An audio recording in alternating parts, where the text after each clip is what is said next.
le gamin est en plein dans son jeu, sans se douter que deux ravisseurs s'approchent en douce. En 2 secondes il se fait ligoter. Sauf que les deux chiens sont pas d'accord du tout. Le grand chien saute direct sur un des mecs et le mord. Le gars hurle de douleur, et supplie le chef de venir l'aider. Pendant que ces deux galèrent, le petit chien chope les clés du ravisseur avec sa gueule. Mission accomplie, les deux chiens se tirent en vitesse. Les deux mecs pensent avoir fait peur aux chiens, mais quand ils veulent se barrer en voiture, plus de clés de bagnole. À ce moment le grand chien aboie 2 fois depuis l'étage. Genre il se fout clairement de leur gueule. Juste après, les chiens foncent dans la maison pour préparer des pièges. Le grand pousse un ventilateur au bord d'une étagère. Le petit attrape un sac de farine et le pose à côté. Ensuite il met un parapluie devant la porte. Puis il ramène 2 boules de bowling, et les met en position. Après il chope une canne à pêche, enroule le fil autour d'un poteau, et pose la canne sur le côté. Pour finir il étale de l'huile d'olive partout sur le sol. Une fois que tout est en place, les deux chiens se tapent un high five pour fêter ça. Les deux ravisseurs débarquent comme prévu. Le petit chien les provoque pour les attirer. Dès qu'ils se jettent dessus, le sbire agrippe les cheveux du chef. Persuadé d'avoir chopé le chien, il relève la tête et la surprise. Du coup les deux décident de se séparer. Le chef entend un aboiement et fonce dans la pièce.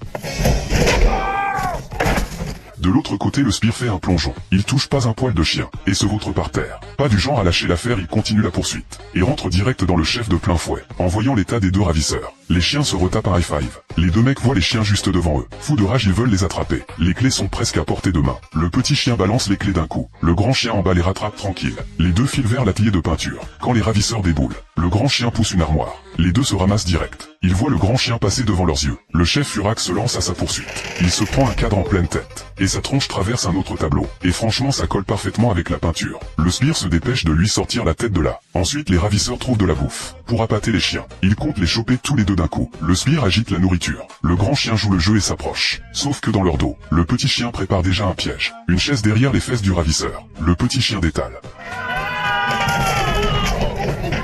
Pendant que les deux galèrent à sortir du filet, les chiens poussent les 2 boules de bowling. Les ravisseurs entendent le bruit et relèvent la tête.